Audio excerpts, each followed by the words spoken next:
You can introduce us, John 24. Don't forget your Joshua 24. It is. You're right. You're John. Okay. Here we go. Shut our door. Good job, John. 5, 4, 3, 2, 1. Hey guys, welcome back to Bible Fun with the Nuns. Today we're studying Joshua 24. Let's get started. All right. Joshua chapter number 24 is the last chapter of the book of Joshua. So everybody give yourselves a round of applause for finishing the book of Joshua. It was not always an easy book. It was not always like a book that you were excited about what you're reading, probably. But it is a book that gives us a lot of information. For instance, whenever we're reading through specifically the beginning of Joshua 24, I want you to understand, now that the people were in the promised land, Joshua was reminding them of how they got there. So did they go into the land because they were strong or smart or tough or cunning or really good? No. Did they win the promised land? No. They inherited the promised land. You'll see that when you get to verse number 3, when you kind of get a history of how they got there. It says, then I took your father Abraham from the other side of the river. So Joshua is saying these words, but it's God's message. I took your father Abraham from the other side of the river and led him throughout the land of Canaan. Verse 4, to Isaac, I gave Jacob and Esau. I gave the mountains of Seir. I sent Moses and Aaron. I plagued Egypt. I did this among them. I brought you out. So the entire deal here is, you got to remember where you came from and what got you here and who got you here. Because if you forget that, then you've forgotten that you don't deserve any of this, and you'll start thinking that it's all yours because you're great. Well, it's not yours because you're great. It's yours because of grace. All right. So Joshua's calling together all the leaders of the Israelites. He's trying to give them a reminder of all that. Look in verse number 13. He says, I have given you a land for which you did not labor, in cities which you did not build, and you dwell in them, and you eat the vineyards and olive groves which you did not plant. So their every comfort and even the place where they laid their head at night was a gift of grace.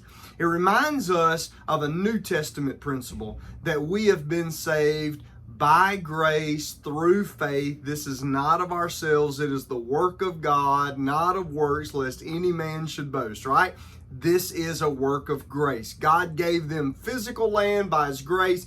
God is giving us a spiritual promised land also by His grace. John, what was your takeaway from this? So my takeaway is how much God, how we remember God when we just think about how much He's done for us, and it makes us want to just worship Him. Because Joshua, he's like, remember how we got to the promised land. It wasn't because we're smart, tough, or even strong. It was because God was on our side. So in Joshua 24:24, this was a verse from last year in Bible drill. It says, then the people said to Joshua, we will worship the Lord our God and serve only Him.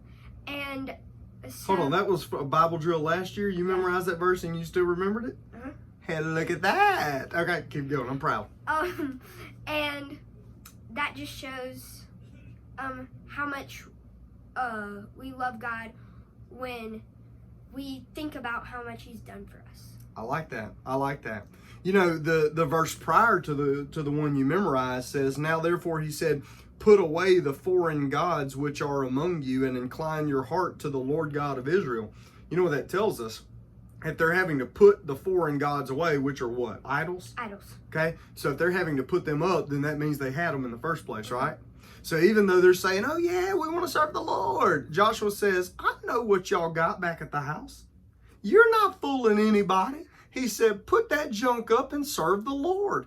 And listen, I think that what we have to remember is when we read passages like this in the Bible, we got to remember, just because this is a high spiritual moment of commitment, it doesn't mean that individuals back at the house weren't struggling spiritually. So this is a big moment, but look, it's not like it speaks for everybody.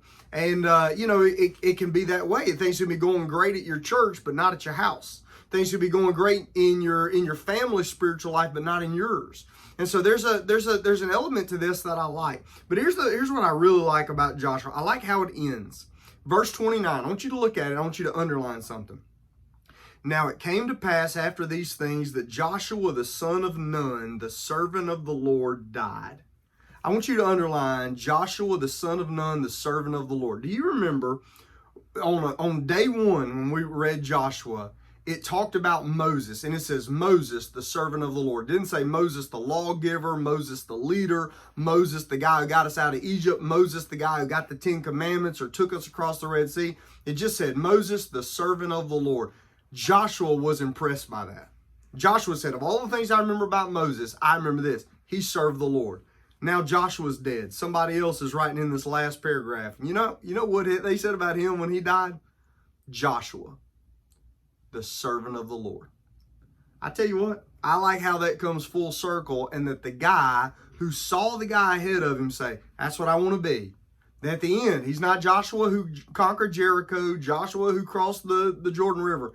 He's Joshua, the servant of the Lord. So listen, you too be you, John, Dusty, servant of the Lord. Whoever you are, put your name in the blank, servant of the Lord. That's what you want to be.